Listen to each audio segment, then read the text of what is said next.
Hey, David, this is Steve Sims at the medical examiner's office in Pearl, Mississippi. We have looked at some samples that have been brought in on that case, and so far I've found nothing human.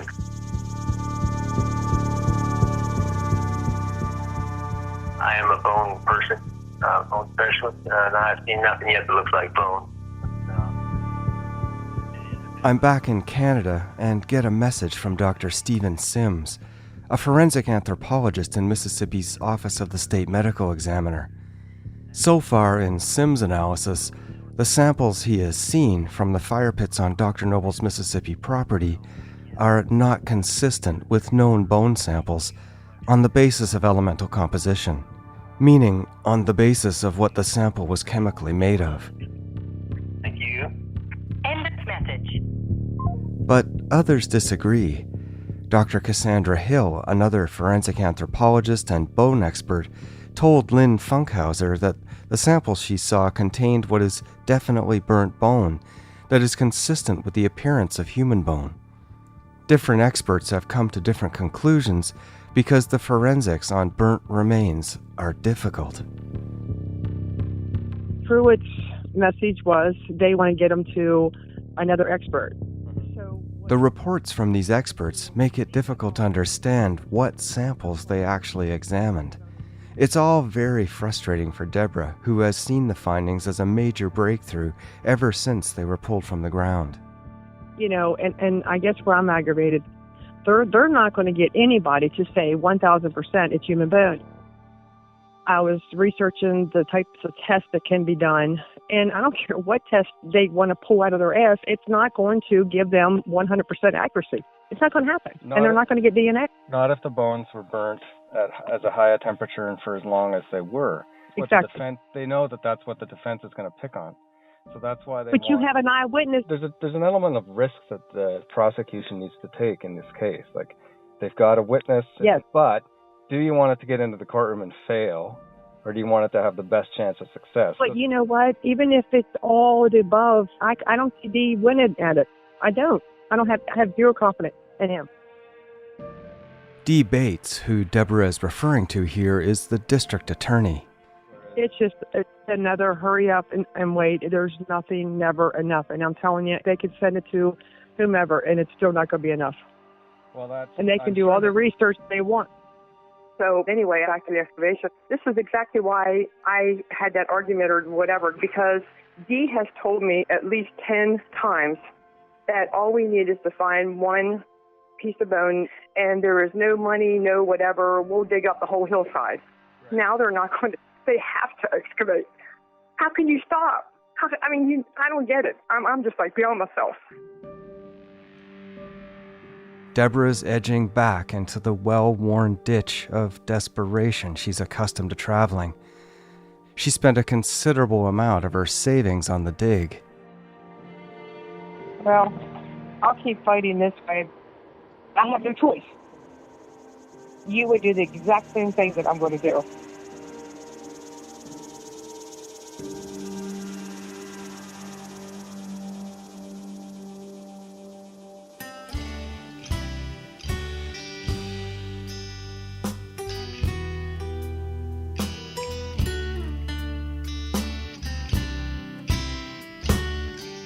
You're listening to Someone Knows Something from CBC Podcasts. This is Season 6, Episode 5, The Test.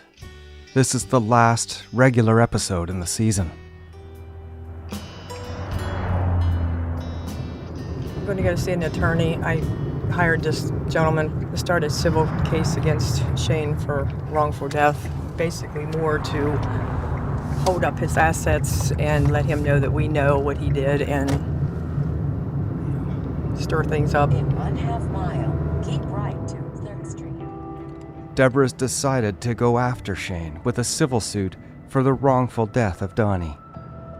I traveled down to Mississippi one more time to meet with her in Macomb, and we're driving together to her civil lawyer's office. I guess the aim is to get Shane into a courtroom of any sort, right? Yes.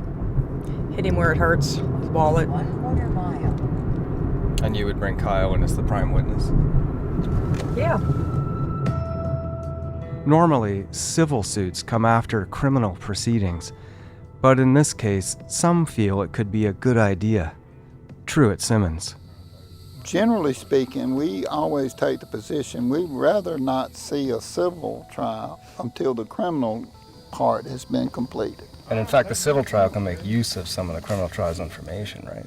That's right. We can't make use of the civil trial information. But what happens is the civil trial gets the case out in public ahead of the criminal.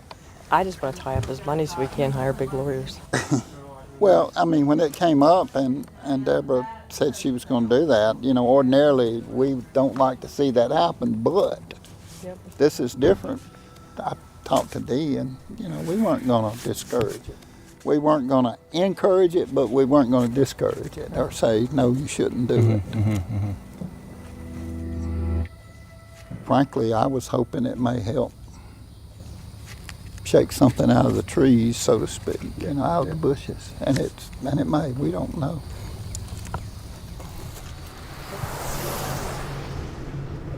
See this big house here in the corner? That's Freddie's. Right there it is. I was standing out here. On the way to meet the civil lawyer, Debra takes me past a semi-derelict mansion on a Macomb main street. This is where Freddie Gunther lives. Freddie is Shane's older brother, and I want to speak to him about aspects of Shane's story to police. That's a mansion. It's in need of repair, but it's a massive mansion. Yeah.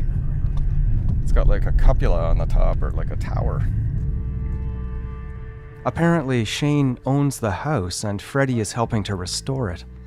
I'll come back here for a closer look later. This is probably one of the biggest buildings I've ever seen a law firm in.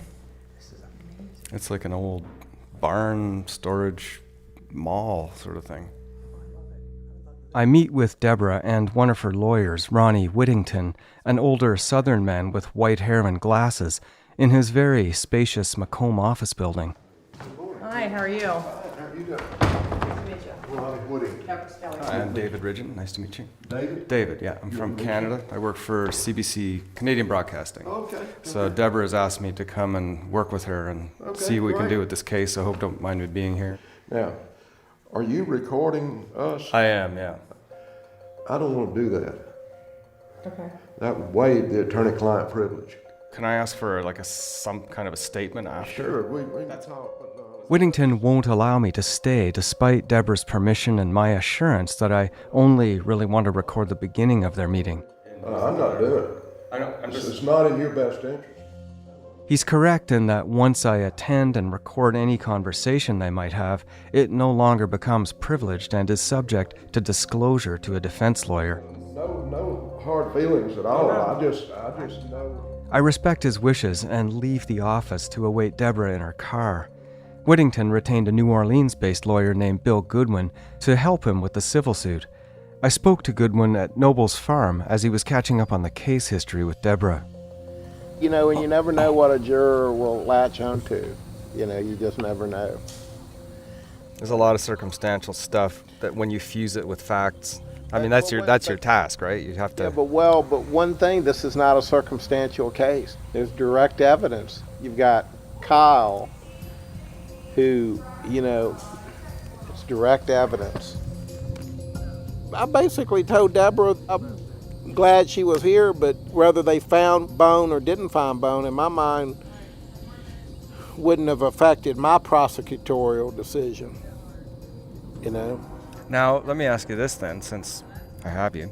If the bone, or if the object, or the item found in that area turns out to be human bone, what if you were approached by the DA who says, I wanted to go criminal first?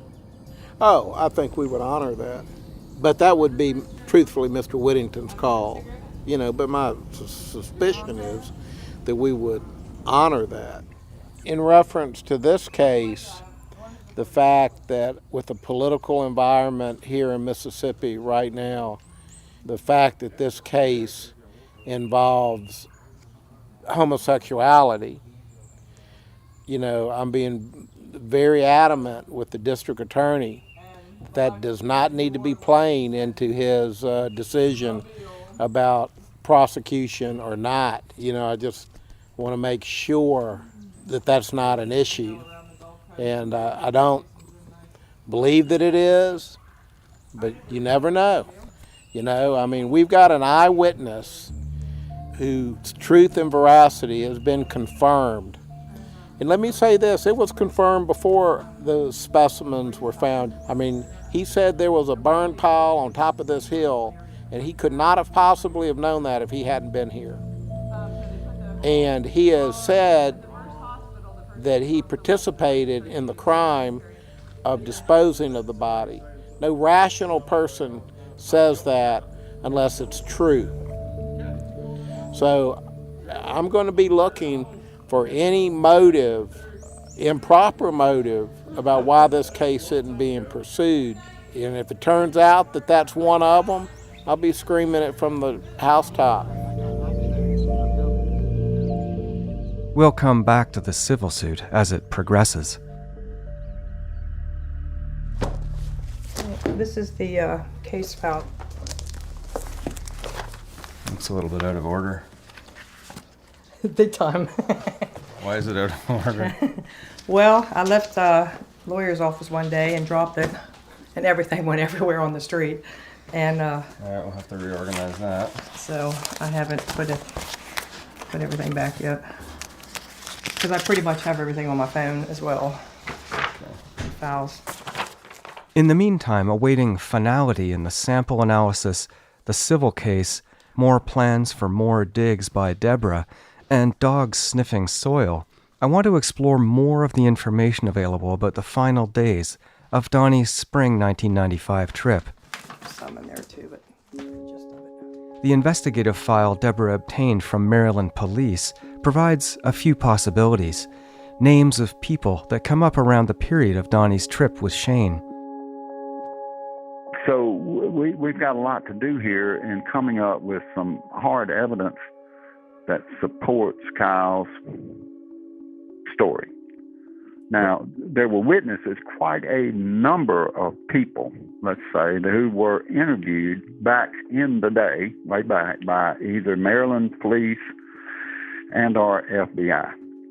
Some of these people need to be talked to again. People that are hard to reach, and even Truett can't find them. I've been looking for a few of these names that I need to come forward. Jamie Lynn Reichert and Paul Andrew Lapp were two roommates of Donnie's who lived with him around the time he disappeared. They weren't extensively interviewed by police at the time and may have information. And even others who were interviewed need more attention. Three in particular, named Brady Swindell, Jason Hogan, and a Canadian named Barry Gear, are obvious choices according to the file. One of the people that I think that you should talk to is a person that Donald met in Florida, Key West, I believe it was, back in '95. And his name is Brady Swindell. Swindell, I believe it's pronounced. Okay, and he met him down in Key West? That's correct. Okay, and that's right. Brady Swindell in the file is the guy who said that Donnie called him from Mississippi, right? Yes. Okay. Brady Swindell might be a good possible source of information. Donnie knew Brady, apparently, from another trip he had taken with Shane, this time to Key West, Florida, sometime earlier in the spring of 1995. According to the police file, Donnie apparently called Brady when he was in Mississippi in May. Brady could help to place Donnie in Mississippi, and he may remember some other useful details. I routed a production trip past his home in St. Louis, only to discover that Swindell had just died. What are you looking for there? Conversation with Brady. Debra had Facebook messaged with Brady quite a bit before he passed away. A look through his conversation with Debra shows that Brady did know Donnie at least, but when Debra asks Brady if he remembered the conversation he had with police back in 1995 and sent him clippings of the file to jog his memory, Brady responds, That is not the conversation I had with police, and seems they made up a few things. The police file says that Donnie lived with Brady while he was visiting Key West, but Brady says Donnie never lived with him. The file also says that Brady received a call from Donnie while he was in Mississippi, but Brady says he never received any communications from Donnie after he left Key West. Brady says he never hung out with Shane, but does tell police and then Debra many years later that Donnie told him that Shane beat him and was verbally abusive. But I can't verify any of it, and Maryland police are proving difficult to get a statement out of too. No, say police office, media communication. Oh, hi Ron, it's David Ridgen calling from the Canadian Broadcasting Corporation in Toronto, and Maryland police have an extensive file on the case of Donald Izzett, which actually I have in my hands. Okay. Ron Snyder at Maryland Police Media Relations later tells me flatly that they cannot help us. Brady's messages with Debra throw aspects of the police file into a different light and make me wonder how accurate it is. Another name that comes up in the file is a man named Jason Hogan. Jason Hogan, he's in the file as someone that talked to the police and had talked to Shane. I told the police that Shane said that he left Donnie in New Orleans and there was a fight and something just didn't seem right to me. Police talked to Hogan, and it's right here. Yep. Jason Hogan, according to the file, knew Donnie and Shane and had been told by Shane that he had a fight with Donnie in Mississippi and left him in New Orleans without any money. Hogan would then be a good person to talk to since he apparently heard directly from Shane what happened and also could place Donnie in Mississippi. I called Hogan and set up a meeting at his home in Maryland.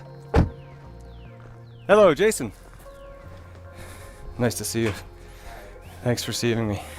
My son Owen sits in the car, so... So, I don't know if I'm up for a bunch of recording or anything. But I need to... Right away, the meeting with Hogan seems off to me, and he doesn't want to be recorded for a statement. So I smooth into a proposal to try to at least verify that he is the right Jason Hogan. I decide to show him the name and address police had for Jason Hogan in the 1995 police file. I've blacked out all the other information. Okay, I mean, I can show you right here if you want. I mean, it's not that I'm withholding anything, I just don't have the missing link. So I've redacted exactly what you said, but you can see that your name's in it, you can see that it's your address, and this is page 1. My redactions are the black. And this is Maryland Department of State Police, and this is the file number for Donnie Izzett, and you are here. That's your date of birth, right? Yep. And that's your full name, Jason Eric Hogan, right? And then this is where you lived, right? I did live there. Then there's other pages that say your name again, we got this from him, we got this from him. And then same date of birth, same former address and phone number. I won't provide him with much more than this because I don't want to seed a witness with case information, even if it is what they might have said before. I'm hoping Hogan can remember on his own. So where was this taken, this police report? I suspect that they've met you, and it was August, and it would have been out in San Diego, I think. August of 95, I think. See, but the issue with this whole thing is I've never known a person by the name of Izzett. After you sent me the text, I read back through, and his name was Donald. Donald, yeah. And then it says at the bottom, this is the thing I did not redact. It should be noted that Swindell and Hogan are going to attempt to retrieve phone numbers from previous phone bills. Do you remember anything about that? Saying that you would go through phone records. I've had enough, and Hogan's had enough. So, Jason, what's your comment about Donnie Izzett? Got Jason Eric Hogan, date of birth 07/21/76, the same address you lived at, but...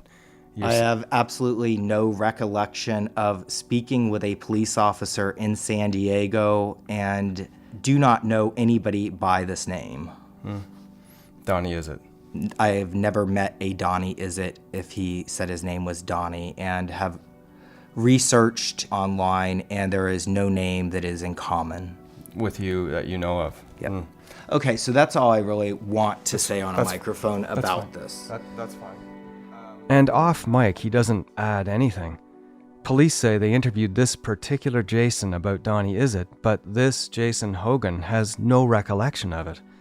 I have no explanation, and I don't detect deliberate deception on Hogan's part. Could police have accidentally inserted the wrong Jason Hogan's address? How long did it take you to drive from home to here? I don't know, 7 hours. Wow. Not bad. No, it's a heck of a lot closer than Mississippi. Well, I'm going to continue down. I'm going to go to Florida and go talk to Barry Gear down there. I don't think anyone's spoken to Barry Gear and since back then. The Florida connection with Donnie continues with a fellow named Barry Gear, someone Donnie allegedly took another trip with, this time to Toronto, also in the spring of 1995. Back in 95, Debra found out about Gear from police after Donnie disappeared and reached out to him. They briefly stayed in touch, and Gear provided some information, but Debra has always thought he might know more, and he supposedly knew Shane. I had so many conversations with him and was sending him information back in the day, and I have notes where it shows you that I've called and his numbers was changed, and he just never stayed in contact with me. After finding out where he is in Florida, I go there and leave several ever more detailed messages at a number associated with Barry Gear. Hi, this message is for Barry. Barry, it's David Ridgen calling again. Hello? Yeah, hi. Someone keeps on calling our number and saying they're looking for somebody. Oh, hi. I'm looking for Barry. Yes. Are you Barry? No, there's no Barry at this number. Okay, so no one named Barry Gear? No. Okay. And how long have you had this number, if you don't mind me asking? Probably a couple of years. Couple of years? Okay. You know anyone named Barry Gear? No. Okay, thanks very much. Thank you. Bye-bye. So, losing hope on Barry, the third person from the police file. But then, a short time later, while I'm driving through a terrible Florida storm on US Highway 1, I get a call. Hello? Hi, is David there, please? This is David. David, what do you do, if I may ask? What do I do? Who's this speaking? I pull as far over to the side of the road as I can and fumble to take the call. I just got a message that you were looking for somebody. Yes, I'm looking for a person named Barry Gear. Do you know Barry? Okay, and what is this regarding? It's regarding an investigation I'm working on about Donnie Izzet, who disappeared in 1995. I'm working with CBC and Debra Izzet, Donnie's mother, and I have the police file about the case, and Barry Gear is mentioned in it as having known Donnie. Yeah, this is Barry Gear. It was Barry's contact number. The guy who called before was also likely Barry himself. Donnie was a kid that I met in Key West many years ago, and he disappeared. I believe his boyfriend did something, harmed him in some way, his mother thought. In the file, there's some information that you had spent some time with Donnie before the disappearance. Like, you spent some time with him in April in 1995. Yeah, I actually drove him from Florida to his mom's house. Oh, okay. So you met Donnie in Florida? Yep, I met Donnie in Key West, Florida. He got in a fight with his boyfriend. At least what I remember, this is so long ago. But I believe his boyfriend was abusive in some way, and he was kind of stranded. So I was actually heading back up to Toronto. So I actually said, I'll drive you. Okay. So back in March of 95, you met Donnie in Key West. Yes. Okay. And did you know anything about his relationship with Shane? I knew that he had problems with him. Okay. I mean, he didn't go into details about it. Okay. And then, did you ever take Donnie to Toronto with you? Yeah, he actually went. He went up to Toronto on the way back. Okay, and did Shane go with you at that time as well? No. Okay. I met Shane very briefly. It wasn't something that that we were friends or acquaintances or anything like that. Okay, and what was your opinion of Shane Gunther at the time? I know he was a real fitness fanatic. Was totally into the gym and working out. I did recall that he did say he had a a bad temper.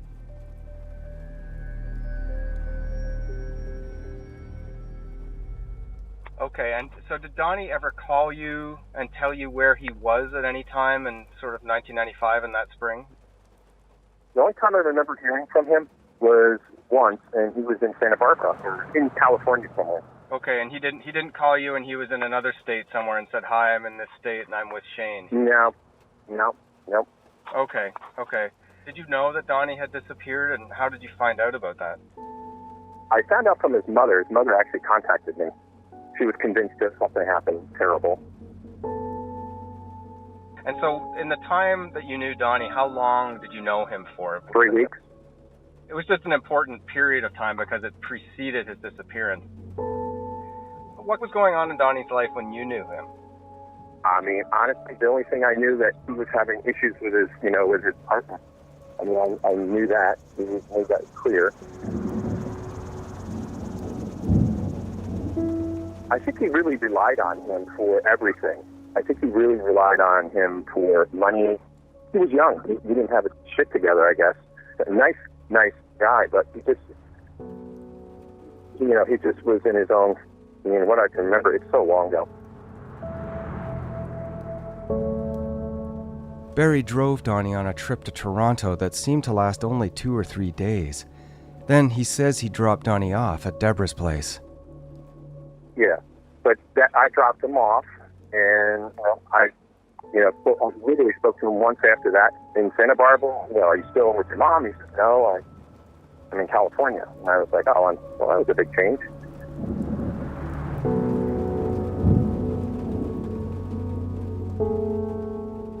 From Barry, the recurring theme of Donnie suggesting Shane was abusive in some way, and now a suggestion that Donnie was reliant on Shane.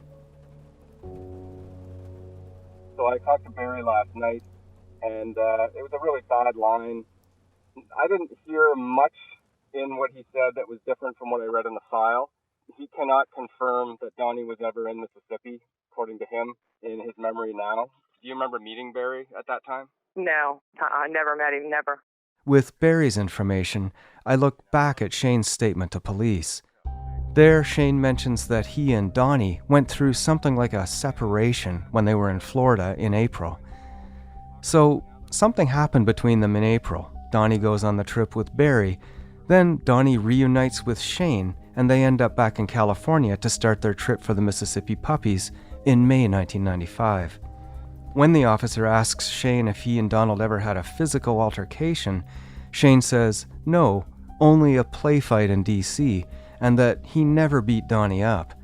Shane says that neither one of them is physical. You saw Donnie in April, right? After Toronto, you saw Donnie, right? Oh, I saw Donnie in May, too. And Shane may have even been at my house one time, right before Donnie left for what I call spring break, for lack of, I don't know what to call it. He came to my house, and he had some friends with him. The friends never came in the house, but he had some people out at the pool. We had a big in-ground pool.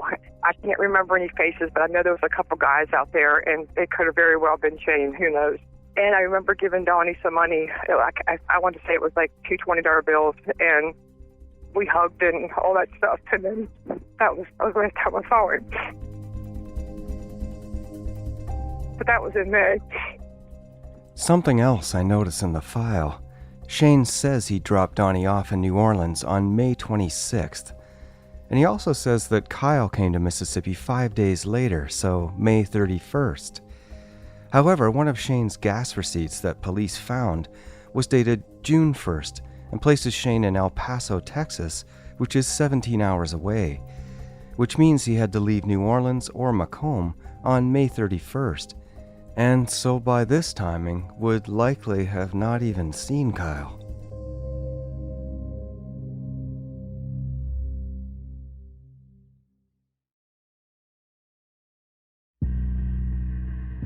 Seems like that anybody that we could have used has, because the cases are old, they have died, and we're running out of options.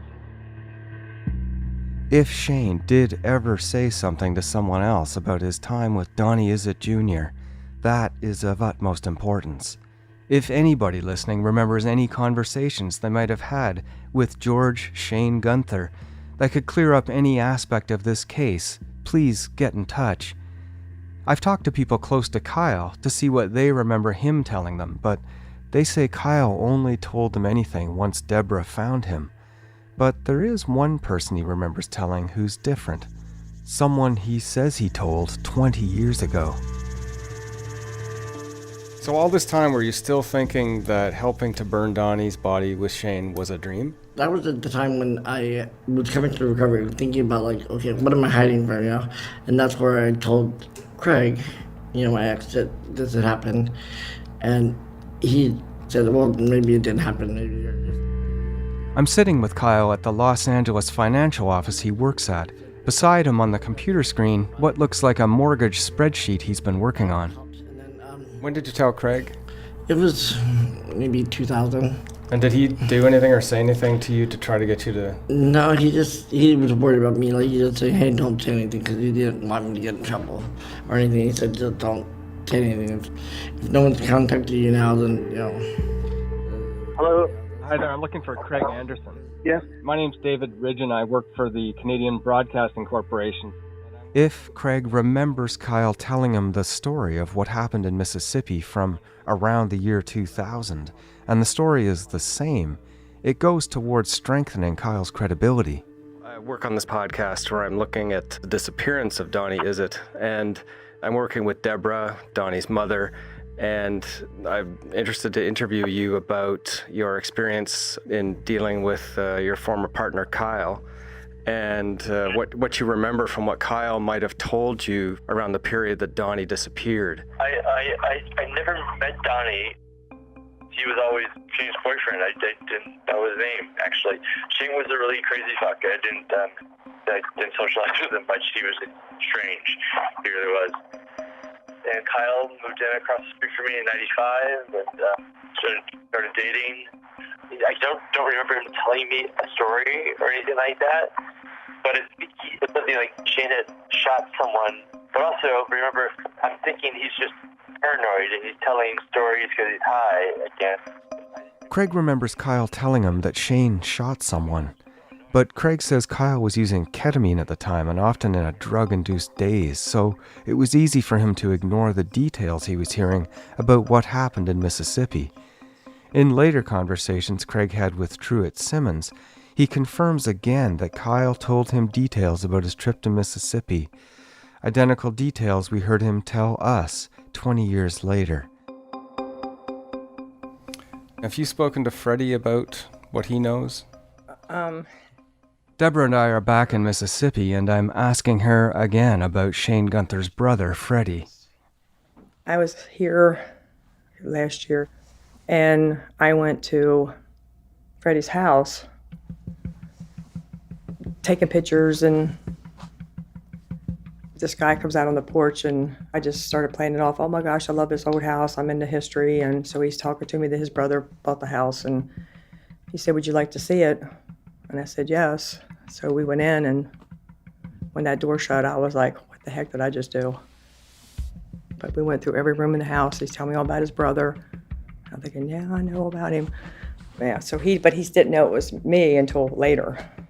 Debra did all this on her own, not recommended by police, or me for that matter, for safety's sake, but also inspiring to me nonetheless, for the gathering of information's sake. Freddie Gunther could be a key to understanding Shane's whereabouts around the time of Donnie's disappearance. Just driving through the rain down the main streets here in Macomb towards Fred Gunther's place. Shane Gunther, in his statement to police, said that around the time Donnie disappeared, May 24th, May 25th, 1995, that Shane stayed with his brother at his house near New Orleans after leaving a bar and leaving Donnie there with another man. So I want to check with Fred if that alibi is true. Did Shane stay with Fred on that night? Freddie used to live near New Orleans, and Shane says in his statement that he stayed with him. If he didn't, it might cast some doubt on this crucial part of his story. I pull up near the dilapidated mansion, and it doesn't take long for Freddie to emerge with his beige retriever-type dog. Freddie's got short, cropped, silver hair with a taupe t-shirt, gray pants, and is about 5'9". Hey, Fred. How are you? Are you Fred? I'm David Ridgen. I work for Canadian Broadcasting. I'm working on the case of Donnie, is it? Yeah. And your brother Shane was named in a civil suit recently as being involved in that case. And he's used you in an alibi that he gave to police. You're recording all this? Yes, this is for a podcast that I work on. Well, I'm trying to, I've been every direction, with this, that, and the other. And it seems like everything that's going on right now, I'm trying to just look back and see the whole picture and trying to figure out what's going on with it all. So it's a sticky situation to begin with. Has Shane spoken to you about it? I've already talked to Izzy's mother. Had called me several times. Oh, and yes. we had talked a number of times. Did Shane ever talk to you about this case? Did he ever talk to you about Donnie, is it? Yes, he had mentioned a few things, and I'd rather just sort of leave it at that. Because, you got his story, his side of things, and then you got Izzy, and then, somebody that I'd never even known the individual, and then 25 years later, all of a sudden, you find out about this. Shane said that he stayed with you at the house where you used to live near New Orleans around the 24th or 25th, 1995. Do you remember him staying with you that night? Well, I already talked to the investigators about all that. And what did you tell them? I'd rather just talk to somebody else other than, a microphone. I could be, I don't want to say anything incriminating. I just, he's got himself a lawyer. Izzy's working on her side and everything that's going on in Fernwood. So let me ask you this then. It's just a matter of time. Do you think your brother had anything to do with Donnie Izzet's death? Well, the way it looks like they're getting they're looking. They're over in Fernwood looking, and they've been looking for 2 years. So it seems like it's all that stuff takes a long time to finally.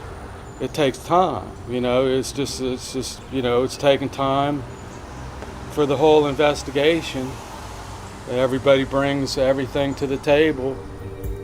Throughout our chat, Freddie is retreating ever so slowly toward the front door. Each of my questions will stop him for a bit, then he'll continue his fallback, bringing the dog on the leash with him. Do you think he killed Donnie, though? I would rather just stay in neutral territory with that. Let me just tell you this. My mother was interviewed, my grandmother, 25 years ago, then my sister. I didn't know a thing about it. Nobody ever told me a thing about this until 2 years ago when I got a card. The private investigator wanted to talk to me when I moved in here. So you were never interviewed by police back then? Were you ever interviewed by police back then, 25 years ago? No, they never talked to me. And I told them 0 + 0 is 0. That's the extent of what I knew about the whole situation. Were you in Macomb at the time? I don't know where I was. I don't know. Did you know Donnie? I think I was in, no. Okay. I never met him, never saw him. Did Shane ever tell you he was here with him? Well, at one time with my sister's situation, but that's, I don't want to get into something that, I'd rather just see what happens and let Izzy's mother, with what just came out in the paper, I was in a state of shock. So, I understand. What more do you say? I got one more question. question. I hope they come down to the bottom of this. I hope they do too. I'm tired of just, I'm going through an issue with the estate of my dad that passed away, and you just like to see a finalization of things because sometimes things take a whole lot longer than, so, I'm dealing with a lot right now. Did your brother call you at the time and ask you to help him with anything, or? See, I think he was in California, so I don't know, maybe you go talk to my sister. Right. See what she says. This house is kind of old, nice place. This Shane owns this house, right? Yeah, he does, yeah. See, I moved in here. I told him, I said, look, I can't make a decision on it. You're going to have to come take a look. So he came out and took a look, and he got it from the people over here in a week's time, and then he flew back to Seattle. And I've been working on it for 2 years. I don't know if I want to keep it or... It's a big job. You know, I mean, it's a real neat old house. Yeah. And so take care of yourself. Do you stay in touch with Shane? Are you in touch with him? Yeah, I keep in touch with him. I mean, I keep in touch with my sister too. You know, I was going to call her because she keeps in touch with Izzy, and she just called me to the point where, look, I just need to step back.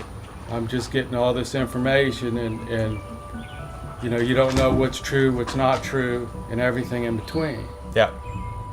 Here and several times in the conversation, Freddie's called Donnie by the name Izzy, a term of familiarity. Kyle has told Debra and Truett that Shane named one of his puppies Izzy after Donnie. The other dog's name was allegedly Shit. It makes me wonder if Freddie has spoken to Shane about Donnie more extensively than he's letting on.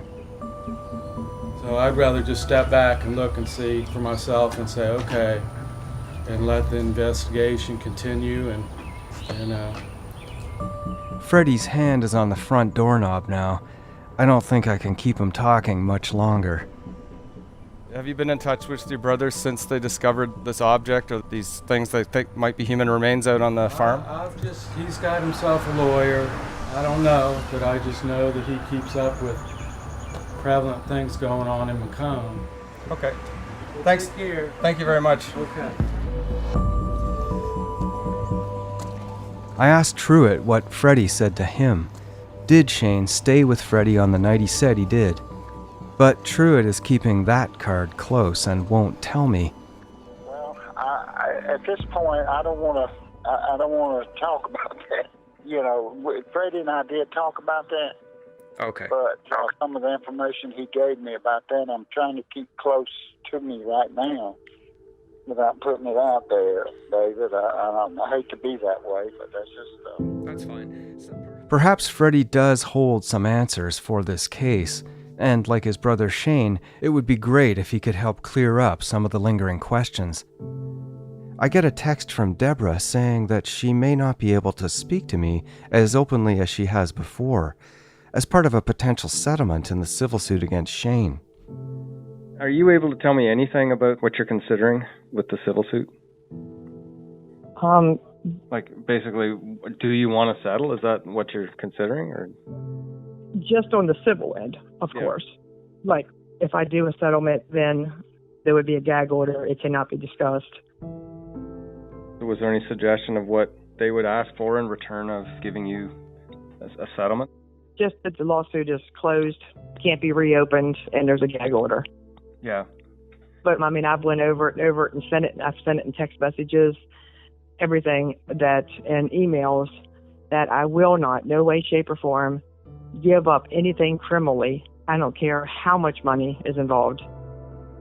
Nor give up, any type of, rights to tell my story, tell Donnie's story, whatever it is I feel like doing at some point after the fact.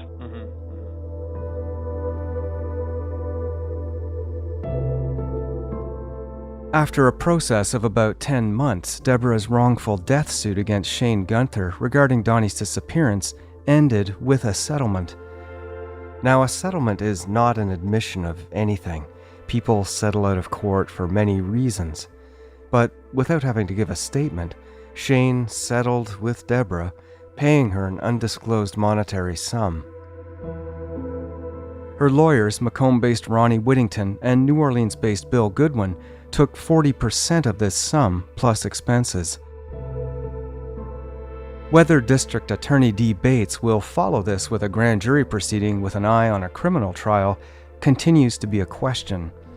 And I still don't know for certain, based on the differing opinions of the forensic doctors, exactly what the samples are that were pulled from the ground.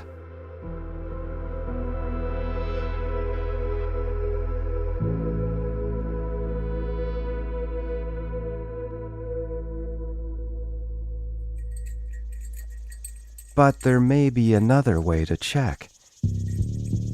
During the dig, I took soil samples from the area of the fire pit and where the potential bone fragments were found.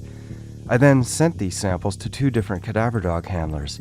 Kim Cooper, a Canadian cadaver dog expert based in the Ottawa area, and Mary Cable, who leads a team in Reno, Nevada. Those results are in, and they may help D.A. Bates with his decision. I will say we got indications at different points on different jars as well, but the preponderance of weight was that just about every dog we put onto that particular jar really liked that one. Listeners will remember Ottawa-based cadaver dog specialist Kim Cooper from Season 1. There, her team helped invaluably in the case of missing Adrian McNaughton. And since then, her teams and handlers have helped solve other cases by finding human remains. Kim recently ran 4 trained cadaver dogs past the soil samples that were taken from the Nobles' property, resulting in full indications on one jar in particular and heightened interest in the others. It was that the preponderance of interest was on this particular sample, but we got indications on some of the other samples haphazardly from different dogs too. 2 of the dogs, Reki and Knox, are certified by police to recognize and indicate on human remains, barking and making specific actions in relation to their handler. Grief, one of Kim's more experienced dogs, did not go through police certification this year due to injury, and her most experienced dog, Breeze, did not go to certification because of her age, but both can still do the job. Here's Breeze indicating on the sample from Noble's property.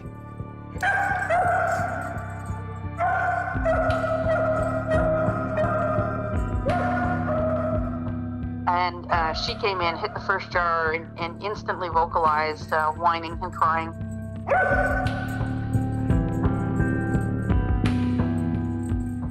The preponderance of the dog's interest, Kim says, was on the jar of soil taken from the fire pit, or feature, where the fragments were discovered by Lynn Funkhauser's team. This pit is close to the area Owen was pointing to when he was helping with the old photo in the trees. I went back in and I shuffled the jars. Oh, okay. So at that point, I was the only one who knew where the jar that had got the most attention, I was the only one who knew where it was. Nobody else knew. Okay. And on this run, 3 of 4 dogs indicated on one particular jar. It was the jar that got the majority interest on the first run. And Grief, her injured dog, got his chance later on. Yeah, so when I get home, of course, my curiosity was just eating at me at this point, and I'm driving home going, I got another cadaver dog at home. So this time I set it out on my front lawn and just popped Grief out. Grief has not worked in 2 years. He's had medical issues, and he's no longer physically able to do the work. But I popped him out, and he ran out to the jars, and he promptly, very promptly, indicated on the same jar as the one that we had all the interest in. While Kim's dogs were interested in the soil from the fire pit feature where the fragments were found, they also showed heightened interest in some of the other dig areas too. And then, after the COVID-19 restrictions ease, I send the jars to Mary Cable in Reno for a double check. All of the Nevada dogs are trained and certified by state police, and the results that come back are stunning. So what I can tell you, very interesting, is all of the dogs agreed on TU feature 1 and definitely primary burn. The names of the samples that Mary is reading come from what I was told to write on the labels by Lynn Funkhauser to indicate exactly which area they're taken from. Definitely TU feature 2. What Mary is saying is that her dogs all performed final trained responses on the same sample that was taken from the fire pit where the fragments were found, the same area where I sampled the soil that elicited final responses from Kim Cooper's team. The dogs agree. So would you say then that there's likely human remains in the area there? I can just tell you that 3 single-purpose HRG dogs went to final response at TU feature 1. Before I used the sampler, I cleaned it thoroughly with 99% alcohol, so Anything in the jars was only from Dr. Noble's property. I did not clean it between the various sample areas, so there is a chance that soil from one fire pit feature could have transferred from one jar to another, but the overwhelming response points toward the same place where the fragments were found.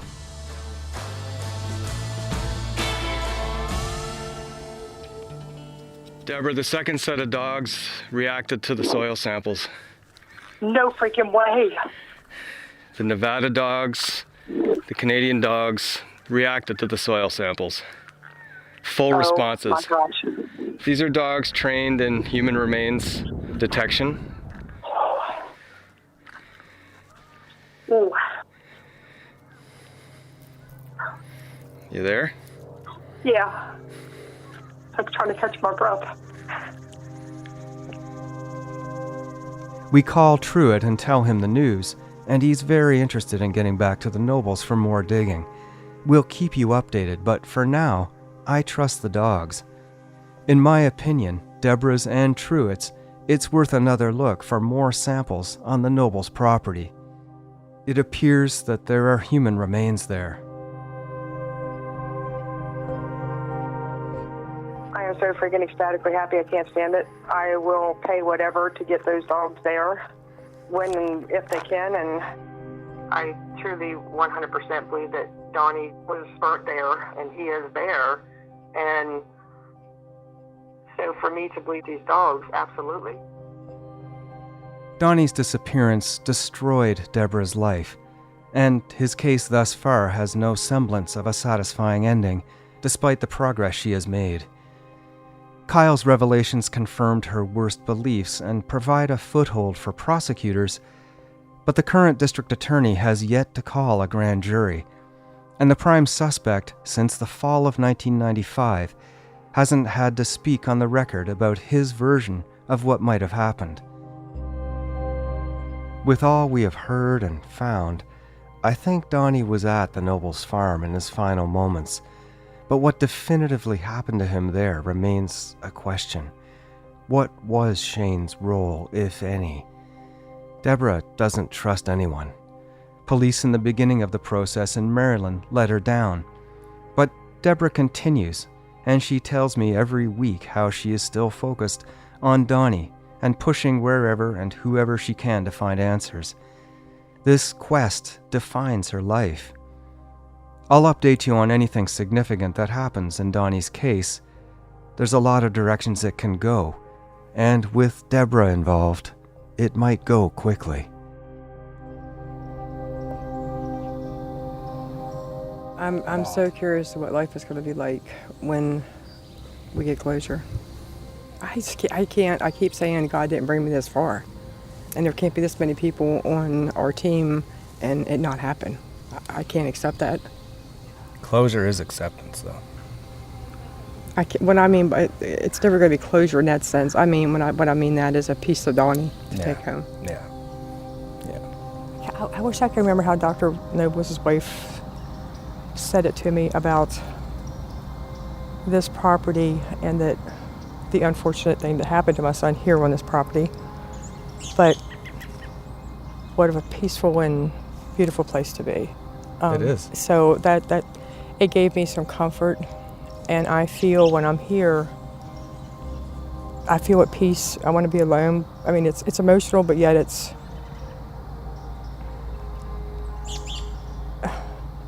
the only place I have where, you know what I mean? It's not like I could take him home and I have my place. It's here.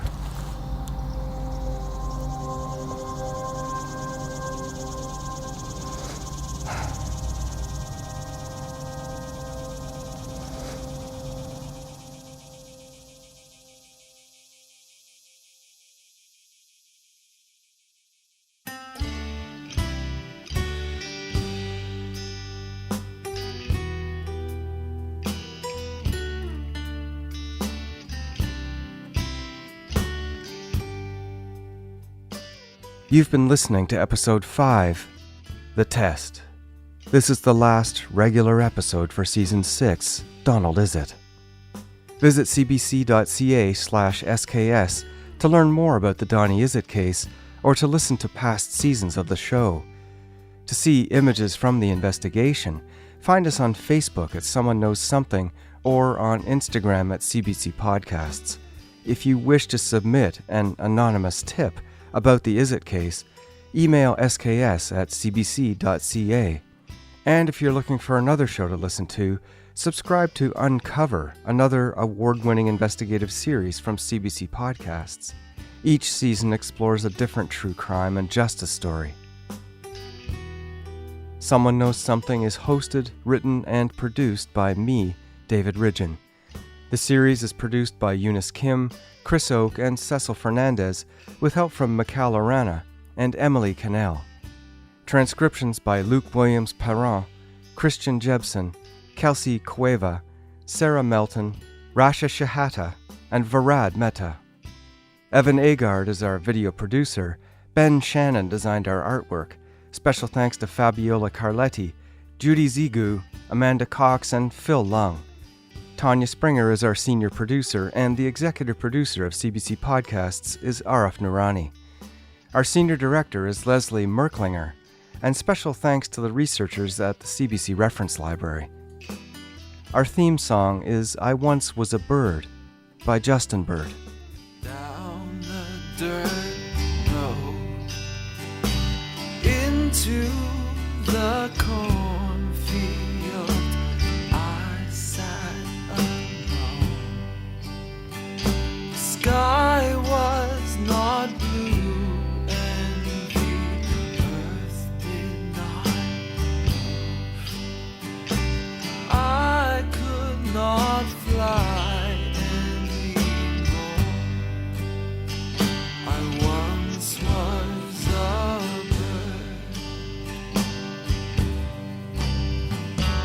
mountains I climbed were billowing white. I was prince of the sky, of hollow bone, precise eyes, victorious cries. I could not fly.